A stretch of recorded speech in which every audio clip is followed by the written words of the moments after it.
आज हम कुछ शेयर के ऊपर चर्चा करेंगे। सबसे पहला शेयर है ये KPIT टेक। इनका ज़्यादातर बिजनेस जो है वो ऑटोमेटिव सेगमेंट से आता है। यहाँ पर फ्राइडे को देखो, यहाँ पर 1.63% के आसपास की तेज़ी थी। ओके, अगर एक महीने की बात करें तो यहाँ पर 8% के आसपास तेज़ है। एक साल में देखो पैसा डबल कर दिया है। ओके, 100% के बेहतरीन रिटर्न्स यहाँ पर अवेलेबल है। और 5 साल की अगर बात करें तो यहाँ पर हमें 1437 के बेहतरीन रिटर्न्स यहाँ पर हमें दिखाई दे रहे हैं। ओके, देखो KPIT टेक पर बहुत सारी नेगेटिव न्यूज़ आई है। ओके, टारगेट्स इनके डाउनग्रेड कर दिए थे। यहाँ पर अगर हम देखें तो कोटक सिक्योरिटी थे, उन्होंने यहाँ पर डाउनग्रेड कर दिया था कि इनका जो है एक्चुअल प्राइस 940 के आसपास होना चाहिए। देखो यहाँ पर 6% के आसपास KPIT टेक डाउन हो गया था। बट अगर रिजल्ट्स की बात करें तो इस क्वार्टर में भी Q3 के क्वार्टर रिजल्ट्स में भी KPIT टेक ने आउट परफॉर्म किया है।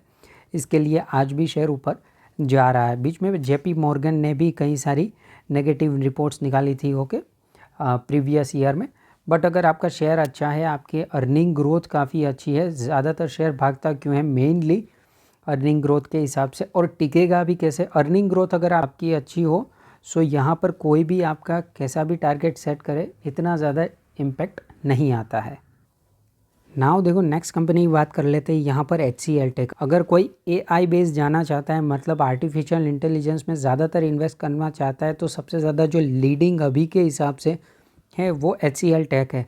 बहुत एग्रेसिवली HCL टेक यहाँ पर आगे बढ़ रहा है। ओके, और 5 साल में देखो यहाँ पर 213% के आसपास बेहतरीन रिटर्न्स है। अभी तो टॉप पे चल रहा है। बट लार्ज कैप कंपनी में मेनली 20% के आसपास डिस्काउंट मिले तो आप फर्स्ट इंस्टॉलमेंट लगा सकते हैं। सेकंड इंस्टॉलमेंट जो होता है वो 25% या 30% के आसपास होता है। ओके, मैं अपनी बात कर रहा हूँ कि इसमें जब भी मेरे को 20% की गिरावट दिखाई देती है, मैं ले लेता हूँ, इसमें क्वांटिटी ऐड कर लेता हूँ 25% के आसपास, 30% के आसपास, क्योंकि ये एक लार्ज कैप कंपनी है। ओके, 4,50,000 करोड़ के ऊपर का मार्केट कैप है। देखो ये ज़्यादातर गिरती है तो मैक्सिमम 34% यहाँ पर हमें दिखाई दे रही है। ओके, ज़्यादातर ये कंपनी इतनी गिरती नहीं है। देखो यहाँ पर TCS है, इन्फोसिस है या फिर विप्रो, इनको ज़्यादातर फोकस में रखा जाता है। ये कंपनी ज़्यादातर फोकस में नहीं रहती है, लेकिन बहुत अच्छी कंपनी है। 5 साल में इसके रिटर्न्स बहुत अच्छे हैं और लॉन्ग टर्म में इसका चार्ट काफ़ी अच्छा है।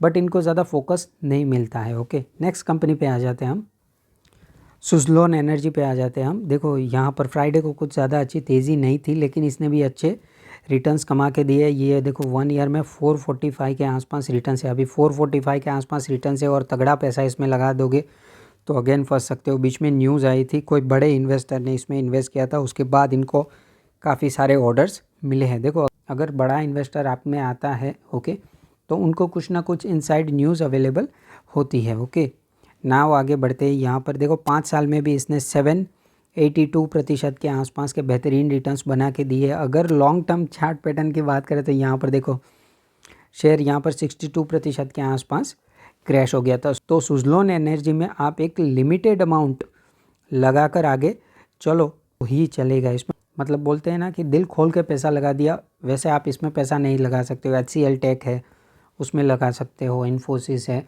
विप्रो काफ़ी स्लो चलता है तो उसके बारे में मैं नहीं बता सकता हूँ। ओके, TCS भी काफ़ी अच्छी कंपनी है। नेक्स्ट कंपनी है यहाँ पर महिंद्रा एंड महिंद्रा। 4% के आसपास फ्राइडे को तेज़ी थी, 1838 के आसपास ये चल रहा है। ओके, अगर 5 साल में देखें तो इसने 184% के बेहतरीन यहाँ पर रिटर्न्स अवेलेबल करवाए हैं। और देखो यहाँ पर Mahindra and Mahindra long term का चार्ट पैटर्न देखो ऊपर ही जा रहा है। ओके, 8757% के बेहतरीन यहाँ पर रिटर्न्स दिखाई दे रहे हैं। बट यहाँ पर जो गिरावट हुई थी, मतलब BS6 के जो नॉर्म्स आ गए थे, फिर लोडिंग कैपेसिटी वगैरह के नॉर्म्स आ गए थे ऑटो सेक्टर के अंदर, तब यहाँ पर बहुत ज़्यादा गिरावटें हुई थी। अभी जो ये फेज़ ऑटो सेक्टर ने झेल लिया है, ठीक है, यहाँ पर उसी ने तेज़ी को एंजॉय किया है जिसने यहाँ पर इस फेज़ को झेला था। ओके, सो यहाँ पर होल्ड करना पड़ता है। अगर आपकी कंपनी अच्छी है तो अगेन वो ग्रो कर जाएगी। अभी देखो केमिकल सेक्टर है, ठीक है, उसमें बहुत ज़्यादा नेगेटिव न्यूज़ आ रही है because of world wide level पे अगर देखें तो स्लो डाउन चल रहा है। ओके, और केमिकल सेक्टर हर सेगमेंट में यूज़ होता है। अभी स्लो डाउन है इसलिए केमिकल सेक्टर नीचे है। ओके, जब स्लो डाउन चला जाएगा तब केमिकल सेक्टर भी ये ऑटो सेक्टर की तरह अब दिखाई देगा।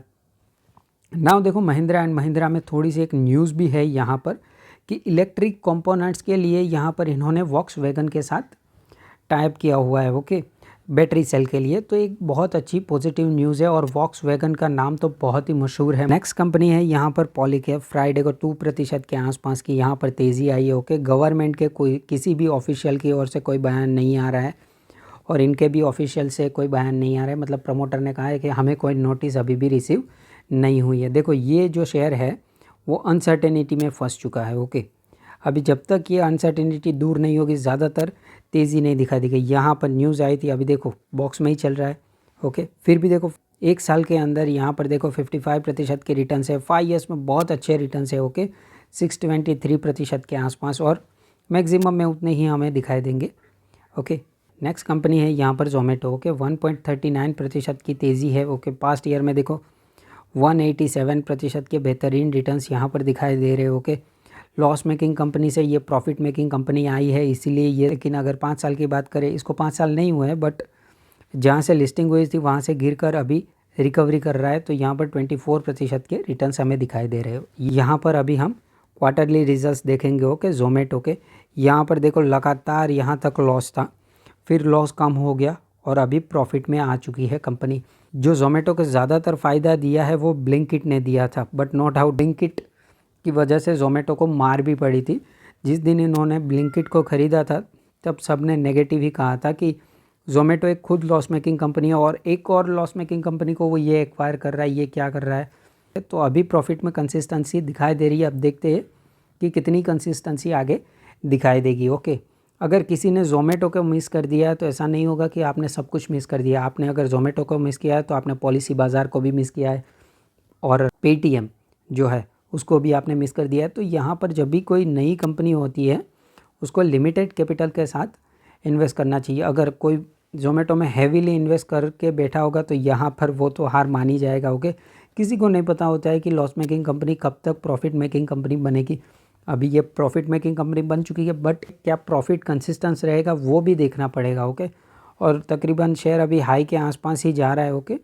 तो बहुत ज़्यादा क्वांटिटी कोई ऐड नहीं करेगा इसमें। अगर अभी आगे जाके डिस्काउंट मिलेगा 30% या 35-40%, तो फर्स्ट इंस्टॉलमेंट लगाने के लिए मैं देखूंगा। अभी तो मेरे पास ये अवेलेबल नहीं है, बट मुझे जोमेटो में इन्वेस्ट करना था, इसलिए मैंने इन्फो एज करके जो कंपनी है उसके अंदर मैंने इन्वेस्टमेंट कर दिया था। तो इन्फो एज की भी होल्डिंग पब्लिक के अंदर अवेलेबल है। सो मैं ऐसे ही बेहतरीन वीडियोस लाते रहता हूँ। अगर आपको वीडियो पसंद आ रहा है तो आप कमेंट, लाइक, शेयर, सब्सक्राइब और बेल आइकन को प्रेस कर दीजिएगा। आपको ऐसे ही बेहतरीन वीडियोस मिलते रहेंगे, ओके। चलो, थैंक यू।